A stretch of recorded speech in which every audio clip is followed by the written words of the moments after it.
जयंती मंगला काली भद्रकाली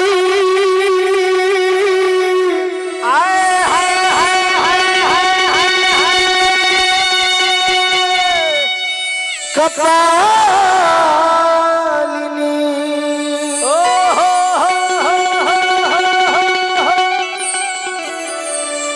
दुर्गा क्षमा शिवा धात्री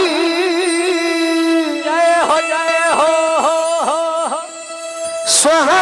स्वधा नमस्तुते।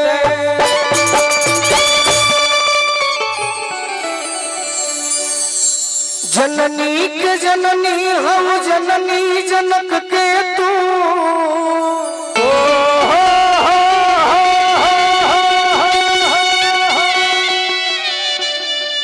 जयती जयती जयकार जग जननी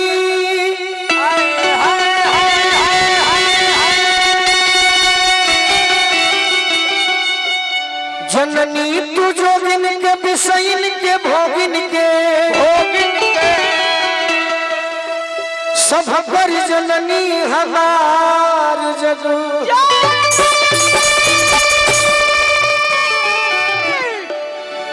जननी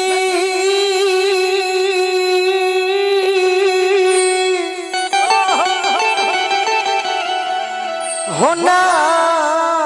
जननी जननी होना जननी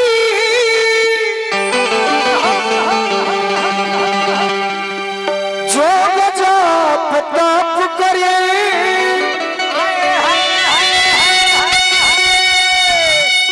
जननी न वेद हम गवार जग जननी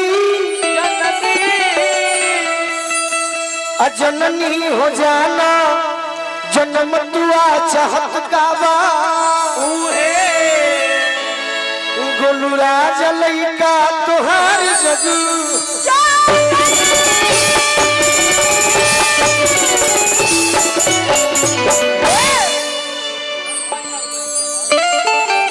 तो हम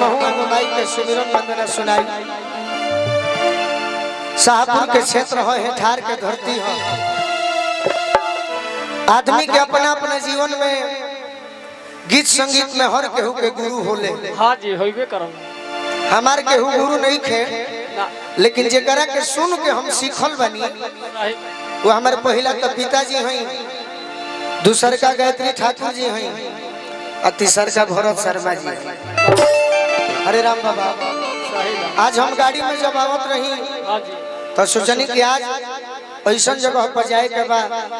जहाँ निमिया माई के धाम बा तेगो ऐसने गीत शुरुआत में सुना दिए जोन से करे जावा में छू जाए। सही बात। भरत शर्मा जी गीत गौले रहनी अपना जमाना में बड़ी सुंदर कि जब से गवाना अरे दिनवा धराई रतिया ननी यार से पिया लाई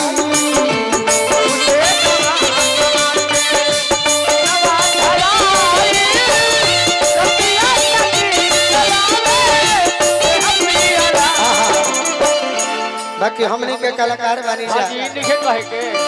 ई नहीं खे कहे के का कहे के बीड़ा वाली माई से को भक्त कहता कि ए माई तहर बड़ी जरूरत है हमारा जीवन में। काहे बाटे बड़ी गरजिए से बाटे बड़ी गरजिए से और जी लगावे अब हो बताई कोहा बबुआ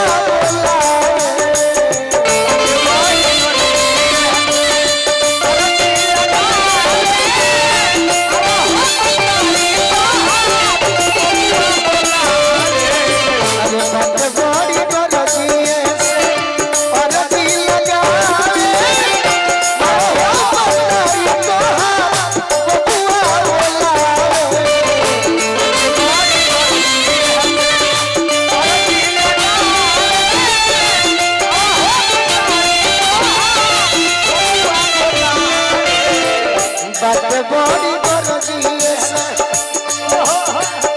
चैते में हो जाला चैते में हो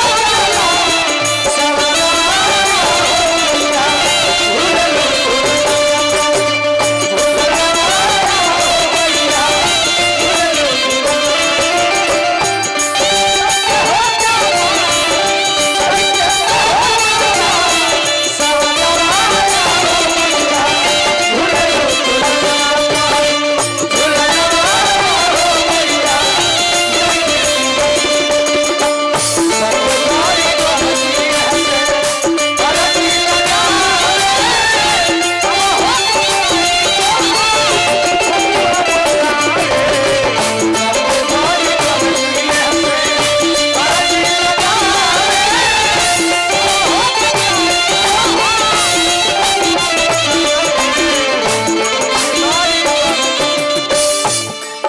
गार्जियन आज के आयोजन करता के आशीर्वाद मिलल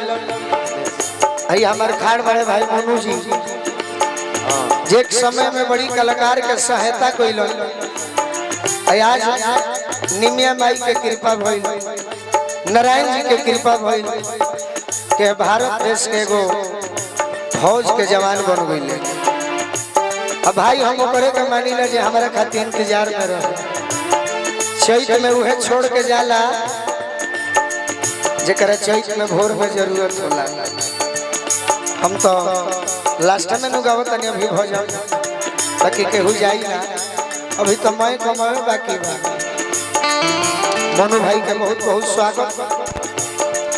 भक्त कहते हैं माई छूटल किनार तले टूटल पतवार हो बन जा खेवैया नैया फसल मझधार हो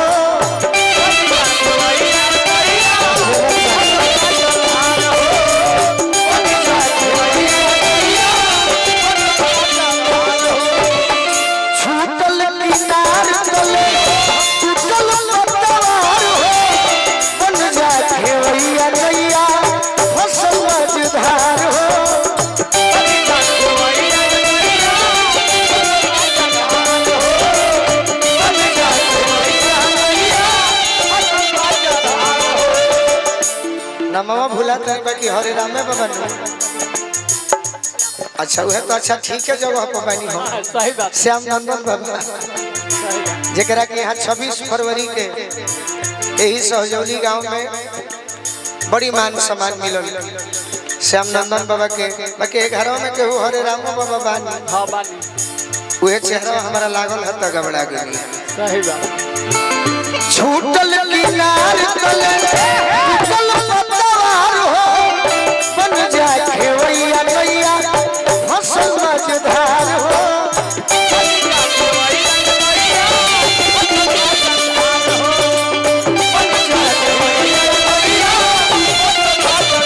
अब हमारा बुझात नहीं के समय पर हां कैसे के पार जाई कैसे के पार जाई तोरे नया अब हम बताई तो बबुआ बोला बड़ी गरजी हसे पर दिल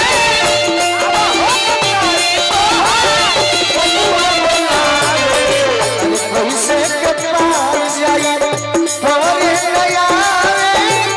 अब हम बताई तो बबुआ बोला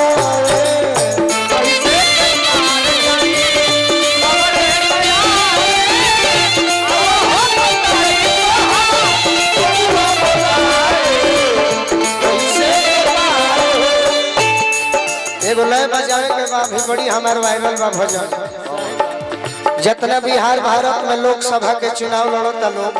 जी हमारे गीत घड़ी एथी में लगावता लोग का कहलो करे के रील में इंस्टाग्राम में धके पापरिया मैया तोहरे दुआरिया गोड़ाला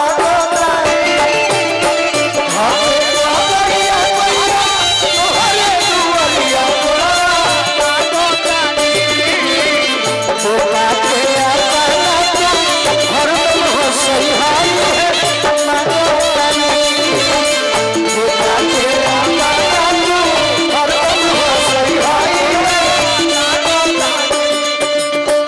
बाटे बड़ी गरजिया से अरजी लगावे अब हम तारी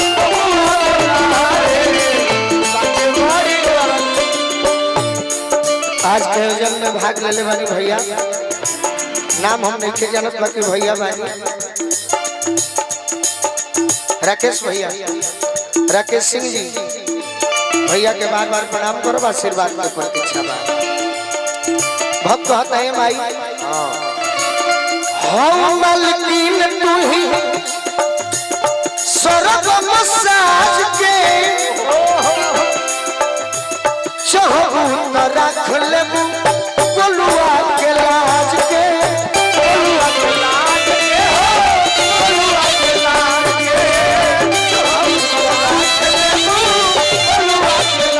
के हम कुछ ना है तू ही सब कुछ हो हम मलकीन तू ही स्वर्ग मसाज के हमारे गार्जियन के आशीर्वाद मिलो घर परिवार के सदस्य हैं चाहबू त रख लेबू गोलुआ के लाज के गोलुआ के लाज के हो गोलुआ के लाज के गोलुआ के लाज के हो गोलुआ के लाज के अब तातना दिन देखला भई रहे हां जी आज में दर्शन भइल है सही बात इस शख्स बड़ी महान है रेलवे में बानी हमरा पाने चाचा टीटी साहब जे हमरा परशुराम बाबा आरा में जौन मंदिर बा स्टेशन पर परशुराम बाबा के मित्र हैं बड़ी लयदार हैं रेलवे में बड़ी हमरा के मदद कैले बनी पाने बाबा के पाने चाचा के बार बार प्रणाम करो आशीर्वाद के प्रतीक्षा हो जाए हम मलकीन तू ही स्वर्ग मसाज के चाहबू त रख लेबू गोलुआ के लाज के